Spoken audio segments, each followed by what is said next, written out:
Hey everybody, welcome to Leon's Chainsaw Parts and Repair. Just a minute, we're going to take a look at something pretty neat.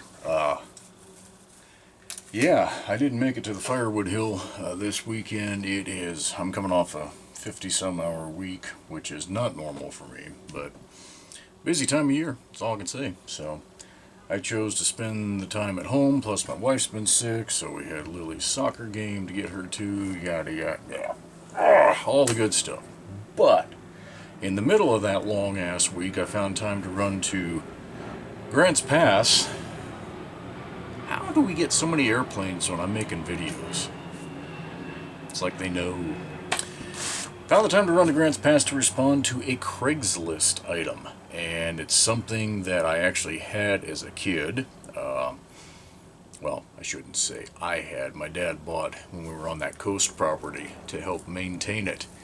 And I didn't take very good care of that machine. I beat the snot out of it, if you want to know the truth. Trying to cut stuff that was too big, horsing it around. There's some design flaws as far as I'm concerned that Troy-Bilt had in it. I think they were already cheapening their products at that point. Well, I don't think, I know, just based on some of the build things on this. But all of that aside, it's a great machine. As long as you use it for what it's meant for and you take better care of it than maybe I did. Now, I know my dad made some attempts at it, but at a certain point it just ended up sitting and rusting in that coastal air, and when they moved down here to Dredford, we took it to the dump. It was beyond what we could do, and parts were already obsolete at that point. So, I do wish my dad was alive to see this thing and see some of the preventative measures that I've taken before even taking it out to cut with it. But enough of me yakking. Let's go take a peek. Okay, so there she is. Troy-Bilt Trailblazer. Now, I've just gotten done cleaning this up thoroughly. And by cleaning it up thoroughly, I mean I washed it when I got it home the next day and all of that, got all the layers of grease off and started trying to clean it up. Today I spent the time to go through and actually wax as much visible paint as I can get to without a complete disassembly. Because even though this is a powder coat, like I say, over time they will rust, especially if you're on the coast. But this machine has not seen that many hours that at least I don't believe it has. Let's see if I can get the angle right. Yeah, you guys that have ever worked on these old Briggs, that paint gets pretty dull pretty quick, but it came right back. Even the rims, the wheels aren't that bad. But that is one of the areas that I said I thought was a bit of a design flaw or defect or whatever you want to call it, because the axle shaft goes on either side with, of course, support bearings. But once it stubs out here, those wheels go on, and that's an unfinished axle, and the inside of those wheels rust real fast. Well, guess what happens? They will rust to that axle shaft, and in the end, that's what did in the one that Pop had. Because I tried to help him get those rims off because the drive belts were blown. And you can't get new drive belts on there if you can't get those wheels off. And we weren't about to try and cut the shaft and build a coupler and all of that, because the reality was he didn't need it. And quite frankly, I didn't think I would need it. But, things change. So anyway, that's one of the things that I took care of right away, was getting these off. The other side came off easily. This one, you can see by the burned paint, I had to heat it. And then I actually had to lock the axle under the hood with a pair of vice grips, the biggest ones I've got, and then use a pipe wrench. And even then, it took some effort to get this one broken loose. So, needless to say, the rust got wire wheeled up. The insides of the wheels got cleaned up as much as possible with some PB Blaster. Just cleaning it out, and then there's a nice coat of lithium wheel bearing grease on both axles right now. And I honestly think if I just use it normally, that'll keep the wheels kind of moving back and forth. So so that they won't rust to the rim as easily, or to the axle shaft. But you can be sure every couple of years those are going to come off and a new coat of grease goes on there, 'cause I ain't going to play that game. The cutting blade is in excellent shape. There are some very minor dings in some of those teeth. The tip of that one's missing. That might have run into something. And this one here looks like it might have cut some fence wire. But when I said that I was trying to hog and cut stuff that was too big, I'm talking Scotch broom and gorse that were 1.5 to 2 inches. And even though I don't remember what they actually advertised these to cut back in the day, my guess is they said about 1.5 inches. The reality is you can force up into it and get close to 2 inches cut. And that's a great way to break teeth. I know, I've done it a lot of stupid times. For a while, Pop would get just the individual teeth and rivet them in place. And finally the cutting bar was in such bad shape that I ordered him a new cutting bar. But again, this was back in the late 90s, when Troy-Bilt was still Troy-Bilt. We'll talk about that later. It ain't Troy-Bilt anymore, at least not what we think of. So anyway, these came in 34 and 38 inch blades. I think this one's a 34, but I didn't. No, I'll be damned. This would be the bigger one, the 38. Huh. That's interesting. So this is a 4-horse. Okay, I guess that makes sense. This is the 4-horse engine. So if there's any logic to that. These were available with an electric start. This one obviously does not have that. The one that Pop ordered, he bought brand new. He did Pop for that. So your starter would be right over here, and then the battery was mounted in this. You can see some of the holes down here for the battery tray that would have mounted in there. This thing starts real easily, so I truly don't care that it's not electric start. I mean, would I have turned it down? No. But was it a deal breaker for me? No. Let's take a listen to it. It doesn't have a lot of gas in it, but I think, yeah, we're going to hope it has enough for a quick start. I need to get down to the fuel station and get some. Now, and it's sticking up. It may not.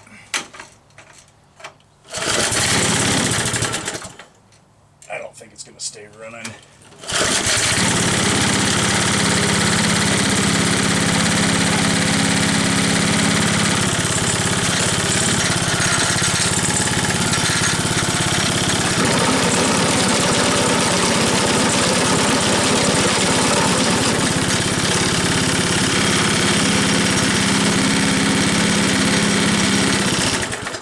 And has next to no fuel in it.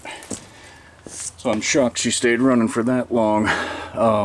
Some of the things I had to deal with under the hood, the drive for the wheels, the big pulley was so rusty, the damn belt wouldn't release, and you saw the first time I cranked it, it tried to pull it forward. It's still a little sticky. I'm assuming with a little bit of use that'll clean up, you know, on itself, but I wire wheeled the crap out of that pulley. And it's on one of those shafts that, oof, I wouldn't want to have to replace it. The blades were slow to release, so I got in there and lubricated up the bell crank. That's underneath. What you can do is take off that, this piece down here and just get a line of sight up in there to hit that arm and lubricate everything. But other than that, just doesn't seem to have a hell of a lot of time on it. Somebody did damage the mounting points for this lower shroud. I don't know if that ran into something. Hard to say. But the biggest repair point is this handlebars. Both of them have it. This one got a little paint. That one got paint, this one didn't. But these things are not very thick. You know, we had an old horse tiller from the early 80s, and that stuff was twice the size of this tubing and probably 3 times as thick. This is just compressed tubing, you see there? And these things love to crack at that point because these don't have a reverse. So when you get into somewhere, you know, if you need to stop and turn around, you've got to actually manually pull it back and rotate it. See, like this is still a little bit stiff. It's not releasing real well. There, that did a little bit better. But you're putting a lot of sideways stress on this handlebar assembly every time you do that. So, that to me is the big design flaw weakness, is not providing a more substantial handlebar for these things. Even a brace, a triangular brace that maybe came forward or down from the back, I don't know, something. But whatever, it's a really cool machine, and I am happy to have gotten it. So, I did a little research as I was trying to find just the overall availability of parts still, which isn't much. You can get blades. There's a lot of Chinese companies, or at least Chinese sellers on eBay that have blades. Finding actual MTD or even original Troy-Bilt, I don't know. I'm sure they're still out there. I don't suspect there are too many of them floating around right now. I did see a couple of the upper cutting bars, double what I spent all those years ago, which I guess, with everything that's happened, not terribly surprising that it isn't more than that. Yeah, so as I was doing my research, I mean, I remembered that Troy-Bilt had gone bankrupt at some point, and it was around 2001. Garden Way, I should say, went bankrupt, and Troy-Bilt was purchased, the name, and I guess whatever product line was left at that point was purchased by MTD and folded into that, and that's why you started seeing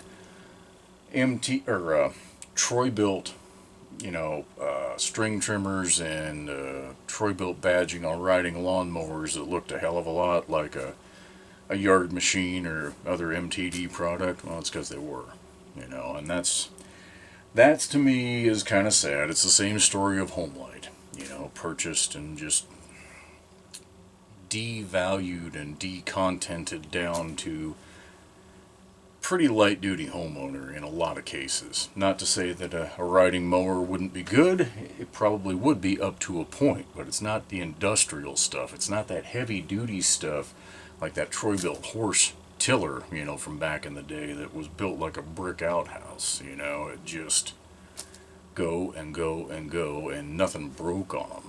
You know, you didn't break handlebars on stuff like that. So again, you know, there was already things changing when that thing was produced. But, yeah. Apparently there was some sort of a safety exemption that one of the certification, I cannot remember now which one of the certifications had issued an exemption that grandfathered in to allow those to be produced. I guess they were produced pretty late into the 90s before the bankruptcy. But once bankruptcy hit, that safety exemption went away, and that's why that product line was dropped, at least according to what I was able to read. Again, I'm sure there's somebody out there that knows a hell of a lot more about it than that. But MTD, I did find a statement from them about how they were committed to making sure parts were available for years to come. But in reality, if that product line was discontinued in 2000, 2001, we're 24 years out from that. So all the stuff that's listed in here is getting pretty damn hard to find. Other than, again, you know, Chinese reproductions, I guess I should say. They're probably not all Chinese, but an awful lot of those end up being made in factories overseas. So I'm going to try to be careful and not do stupid stuff. I worry about things like the cables. Those are multi-piece drive cables with, you know, formed ends. Okay, you've got your adjuster up here. You've got you know, I don't even know what the hell you'd call that. But the end has an actual opening in it, a hole that's machined into it. to attach to the spring for tensioning. Same thing on this side. So I don't want those drive cables going, you know, bad. They've got a vinyl or some sheathing on them that prevents you from just going along and spraying oil like the old-fashioned way, but I'll just keep loading it in from the top every once in a while if I see one or feel one getting stiff.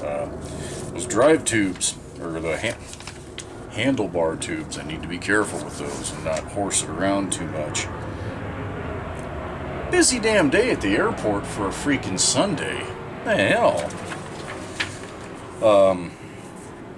The lower end is pretty basic. Some sealed bearings. I can lubricate from the top to keep the shaft there. There's a couple Zerk fittings for where it fits into the mid drive there. I'll keep all that crap greased. It's actually a pretty elaborate assembly. You know, it really is. And I will keep an eye out for a hood that might have intact decals. Yes, that's a really stupid thing to spend money on, but that's me. If I could buy the decals, I'd buy those and put them on that hood, but yeah. So, yeah, there were two different 4-horse Briggs, and one was standard, one was electric start, and then the 3.5 horse was just a standard rope pull. So, yeah. And then the final drive to the wheels is chain, which I guess that makes sense. If you're going to have any slippage at all, you would want it to be between the engine and the initial drive with using a belt to avoid damaging the engine by, you know, getting it stuck somewhere. That actually makes sense. That's some good engineering. So yeah, I've done enough babbling. I'm excited about the machine. Obviously, when I get it up the hill and I'm able to use it, yeah, we're still high fire danger. Can only use gasoline equipment till 10 a.m. There's a small chance of some rain next week, Tuesday, Wednesday. If it actually does rain a measurable amount across this area, I think they'll drop it to moderate, and that would get me at least to 1 o'clock, and I could start doing some of these videos up there that I've been talking about without having to rush, because it's not getting daylight quite as early as it used to was. Fall is here.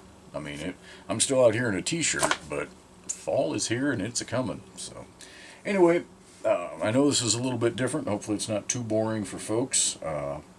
Say, when I get it up there and I'm able to use it, we'll see. I'll do a video and show what it's good at and what it isn't. It's not a lawnmower. And if you buy it for that, a finish cut, you will be sorely disappointed. It is definitely into field maintenance. And fine grass is not its forte. Dead fine grass it would do better on, but not green stuff. It will fold a lot of that over. It's meant for heavier wire grass, brush, small brush, berry vines. Those damn blackberries that keep trying to pinstripe my truck, they're going to meet that thing. So, anyway, hope you guys are having a good one. We'll catch you on the next video.